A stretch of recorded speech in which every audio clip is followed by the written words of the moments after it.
This Soonerscoop.com video is streaming in crystal clear 4K resolution on YouTube thanks to Enjoy Vision in Oklahoma City. Don't miss a moment on or off the field. Make every day a highlight with LASIK at Enjoy Vision. Enjoy Vision. This is where Sooner Scoop LASIKs. Hello and welcome back. Eddie Radosevich, George Stoya here from the Soonerscoop.com studios. Welcome back to the Soonerscoop.com YouTube page. It is a Friday, April 25th.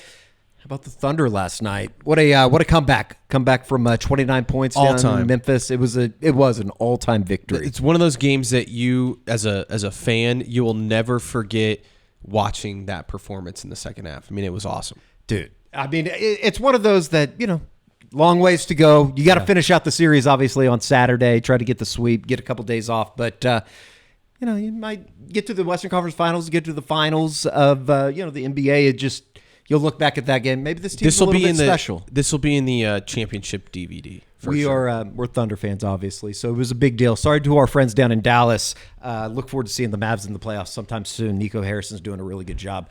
Welcome back to Around the Quarter. Taking all your questions from the Crimson Quarter and kind of going over some of the best ones of the week here as we wrap everything up.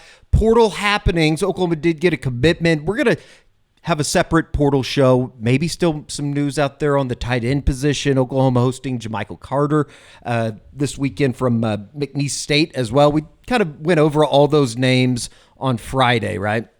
Yes. You can also check it all out on Soonerscoop.com. I know we had a story up early this morning, obviously, on Tate Sandell, the UTSA kicker, as well as the receiver they have in Jermichael Carter, like you mentioned. So make sure you're there because, like Eddie said, we'll do a portal report. We're kind of waiting and seeing if anything pops today, but we'll have something up on YouTube. But really, Soonerscoop.com is where you want to be because, I put up the Sandell stuff days ago that this was somebody they were going to be after. So you need to sign up now. It's only $1, and you get a week free, I believe. No doubt. All right, let's get into some of the questions here as, we take them from the Crimson Corner. But before we do that, shout out to our friends over at Rhoback, RHOBACK.com. The Rhoback activewear, this is kind of the time to be getting outside. I know the weather's a little bit shitty here around Norman for the weekend, but it's going to be nice, right? The spring is ahead. Rhoback's released a number of items with their new licensed game day collection, and it's one of our favorites. You can get the polo designs, clean hoodie, Q-zip designs from some of your favorite schools. Obviously, Oklahoma, as you see there on the screen, has their fair share of apparel in there. Nobody else on the market is pairing these level of custom designs with quality activewear. Rhoback's everyday shorts or the Delta Performance Pants, perfect pairing to go along with some of these hoodies up top, garments, if you will. So all you got to do is go to Rhoback.com, use the promo code Sooner20 for 20% off. And I know that we've been getting a lot of feedback. A lot of people are taking advantage of that here from our good friends over at Rhoback. So let's get into some of the questions here on a Friday, starting with the kicker. Tate Sandell, he commits on Friday morning that you had just mentioned, George. Zach Sooners didn't matter last year because we never entered the opponent's side of the field. That's a fact. However, this year I feel like a kicker will be a valuable member of the team. And obviously the numbers that you saw from Tate Sandell coming out of UTSA a year ago, extremely good and extremely accurate from 49 yards and in. Yeah, 17 of 18 last year from 49 yards or fewer, 19 of 23 overall last year, and career long of 54. This guy's got a monster leg. I think he set the school record also for touchbacks there at UTSA. But to that poster's point, definitely going to be a big factor next year when you think of how many good teams they're going to play, how many close games they were in a year ago, and how many they probably will be in this year. They're going to need somebody that can knock down some kicks. So big position, and that's why Oklahoma made it a priority. No doubt about it. All right, let's continue on the portal path, if you will. Another position that Oklahoma is being extremely active with Carter in today, the wide receiver out of McNeese State. Mike the Met wants to know what a difference is it just more of a comment, what a difference a real GM makes. And certainly Jim Nagy has, had a gracious welcome to his first appearance or his first year in Norman. Yeah, definitely. And you could see in that other post that they're talking about wanting to land both the kicker and the tight end, Lance Mason, who we're still waiting to see what his decision is, the tight end from Missouri State. But I think the overall point there is kind of what we've talked a lot about, Eddie, is the direction, the vision, the clarity of what they want to do in the portal has been crystal clear to us, right, and to the fans and obviously the players. They land Jaden Ott and Jake Michaela, right off the bat. They go out and get their kicker. They're bringing in a wide receiver today, the tight end. They get Ricky Lolohia, Sure. The depth at defensive tackle they wanted to. So I think that having a GM and having a clear vision of what they want to do, and also understanding and knowing the players as soon as they enter the portal. I think that's been one thing that you've noticed. They've moved quickly on guys. Right. Like as soon as they get in the portal, OU's in on them, Look or at they're Jake out Knott, on them. look Right. at Tate Sandell. I mean, he got into the portal on Wednesday, was in Norman. You said next day. You reported that he got on a plane that night. And Jermichael Carter, even the wide Sure. receiver that's in today. That's another example of he just entered the portal earlier this week. Oklahoma gets the second visit with him right after Baylor, and they're trying to close the deal today. So I think that is certainly what they're saying there. It helps to have somebody that is totally running the show on that department. No doubt about it. Jim Nagy, I think that if doing a great he job. continues on this path, right, and they get a couple more wins and are competitive next year on the football field, he could maybe run for governor. I'm getting a little nervous about that because I have plans on possibly running. We're thinking about running right now. Maybe you could run with him. Well, usually you only do one governor at a time. Who cares? Maybe you could do what is the lieutenant governor? Is that who? I'm not coming Pinnell? after Matt Pinnell. He watches. I don't want to come out after him. That wouldn't be good. Maybe for mayor. Me. How about mayor? Nah, not that big. Yeah. I want to go Not bigger. big enough, I want to have the house. I don't know. And I guess I could move in with David Holt. We're both Panthers. Went to Putnam City North, but no big deal. All right, let's get into the draft. Obviously, the first round of the draft was on Thursday night. A little bit of I would say this is probably one of those things from Jay Gilstrap that you go, I bet he has some Texas friends that are giving him hell about Oklahoma not having any guys. Texas has 3 in the first round for a good 8 years consistently. The Sooner Nation had multiple first and second round picks, while Texas has little to none. Hate to say it, Lincoln versus Venables is a massive difference when it comes to NFL players. We had it good for a while, George. Yeah, look, I understand where that poster's coming from. Texas hasn't won a national championship with any of those, players, and I think that's one thing too that you have to point to. But OU did have a first-round pick just last year, right, in Tyler Guyton. So, I think that that's being a little dramatic, and I also think that they could have one next year. Sure. I think Ar Mason Thomas is certainly somebody that could be on that trajectory. I think the overall point, though, is understood. Texas is doing a really good job. They've put together some really good rosters under Steve Sarkisian. When you go to back-to-back college football semifinals, you're doing something right. Exactly. And again, like I said, they haven't won a national title with that, but they're way, maybe not way ahead of where Oklahoma is, but they're getting really good players in there. They're getting drafted. Yeah. Sure. And, they're getting guys drafted that are in the trenches too, which is a big deal. So Oklahoma needs to catch up in that department. I think they're starting to trend that way, right? Like there's definitely more guys on this roster right now with NFL type talent than maybe a couple of years ago. No doubt about it. Jim Nagy's out there looking for these NFL bodies, right, as well as the coaching staff, and hopefully it comes together for you all out there. Another comment on the OU Texas NFL draft. One thing both Sark's Horns and Tebow's Sooners have in common: neither sniffed a college football title game. Well, you get to the game before the game if you win. And to be fair to Texas, the last 2 years they've been a couple plays away. Sure. You have obviously the big fumble return for a touchdown this last year against Ohio State, and Ohio State, they were clearly the best team in college football a year ago.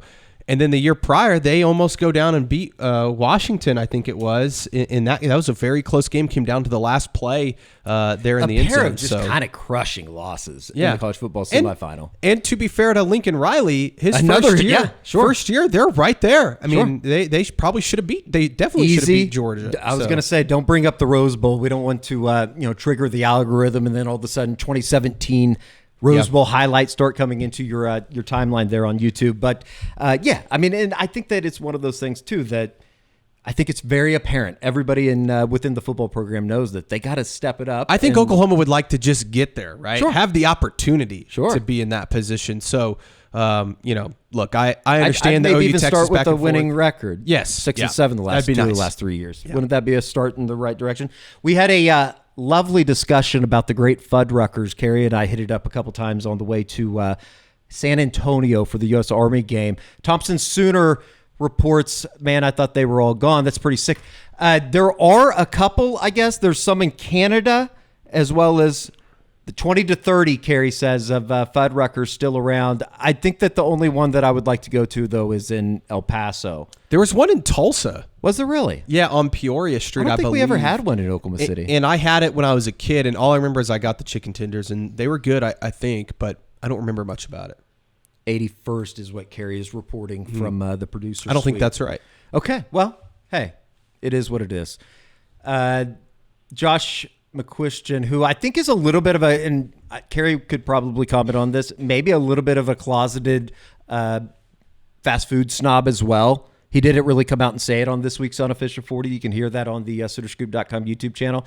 Man, I thought they were all gone. That's pretty sick. Thompson Sooner, he follows up, or Josh follows up to Thompson's post saying how they are international, and then puts up the old, what is the tombstone?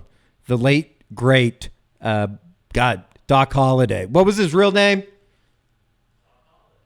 Oh, Doc Holliday. Val Kilmer. I couldn't think of the actor's name, right? No, that's not. I'm Val an idiot. Kilmer. It's not. That's well, not. I haven't. Yeah, Is it really Val It is Kilmer? Val Kilmer. Shut up, George. Yeah, that's 100% Val Kilmer.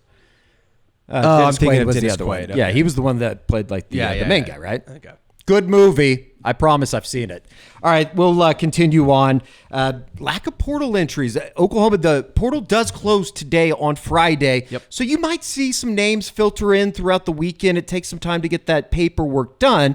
But as it stands now, some of the guys that we thought that were going to enter the portal, it seems like they're coming back to Oklahoma, namely Jaden Gibson, Taylor Tatum at the running back position. Obviously good news. Grateful Dead culture. And how many guys have we lost that we wanted to keep? If we wanted someone gone, they would be gone. There aren't participation trophies being handed out anymore. And this is off of 10 Man 85, who was just kind of pointing out that he was surprised that there weren't a lot more names in the portal exiting from Oklahoma. Yeah, I think you kind of nailed the two that have been out there, and we've talked about it on this show, is Taylor Tatum and Jaden Gibson. And, you know, I still am a little surprised not at least one of those guys, has entered. And, maybe Tatum, if he wants to just play baseball, maybe in the baseball portal window he would jump in. But and also just that running back room as a whole, very interesting how many guys they have in there that no one ended up jumping other than Sam Franklin, who probably wasn't going to play much anyways next year. Not to mention that they had, obviously got out and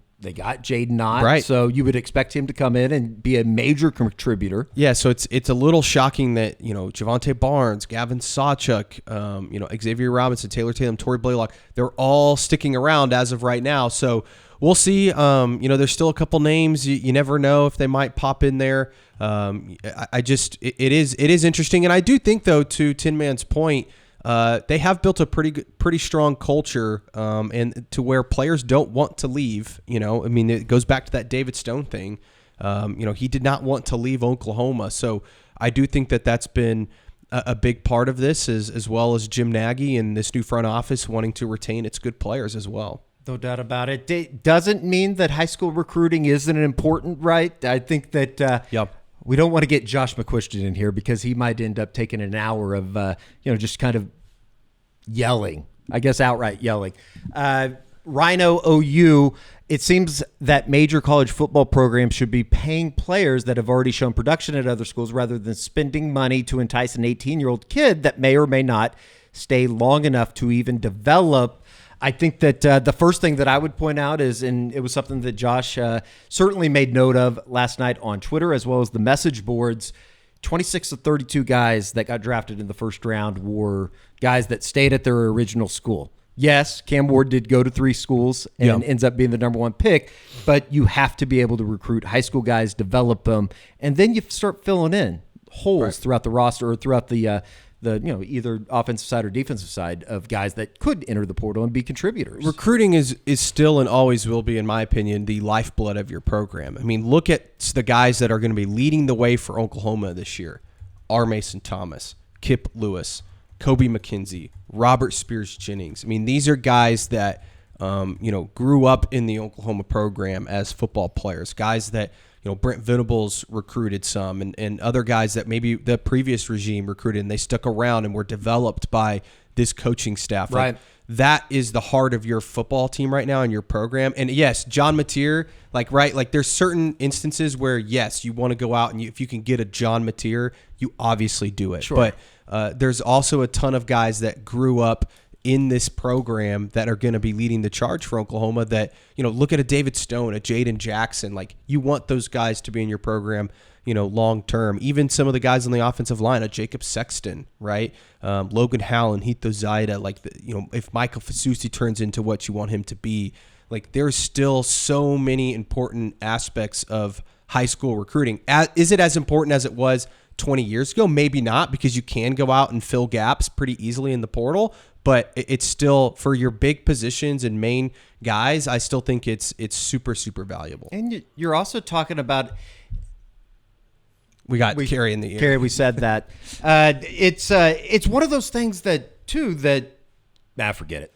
I completely forgot what I was going to say. MG Suter, it has honestly been kind of amazing to me that guys like PJ and Peyton Bowen are still at OU. That's a good point, and you want to see those guys take the next step, right? But maybe they don't. Maybe they transfer out after next season if they don't have the type of years. But those are also the guys, if they do take that leap, they were worth obviously taking that gamble on and recruiting and all of those things. I mean, 2 former 5-star guys, you hope that they both have had some injury issues. Maybe that's what's held them back, but you hope that they continue to develop. So there's still a lot of good in high school recruiting that you need to be doing. No doubt about it. All right, we had speaking of high school recruiting, we talked about Trent Wilson on the OG podcast with Carrie Murdoch, Josh McQuiston, and myself this week when George decided not to show up to work without a doctor's note. Sick. That will be addressed at a later date. It's kind of crazy how well he feels today, talking about going out and drinking all weekend. I'm on a lot of drugs. Clip that. But it was, Trent Wilson, he was maybe one of the most intimidating people that we talked to at the newcomer media day, right? Definitely. And we were talking about that this week. There was a couple comments on that. Carrie says it's his new meme.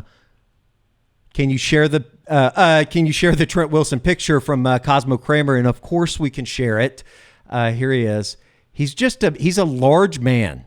Yeah, large man. It's hard to imagine this guy was a senior in high school 4 months ago, or 3 months ago. I mean, he's got a full beard going on, but those eyes, man. I mean, he's intense, and he'll look you straight in the eye too. Kind of like R. Mason Thomas is not as intimidating, but R. Mason will look you right in the eyes, and he's just kind of got that. We've talked about this on a practice report before. He kind of takes your soul out of you a little bit. It's like, what does he know that I don't know? Trent Wilson looks more like he's just going to beat your ass. Like he's just so serious. Like if you go back and watch his interview from Media Day, because you kind of asking some fun questions sometimes, but he takes every answer very seriously. You can go back and watch the Trent Wilson interview on SoonerScoop.com's editorial page, along with all 34 other guys that were there that day.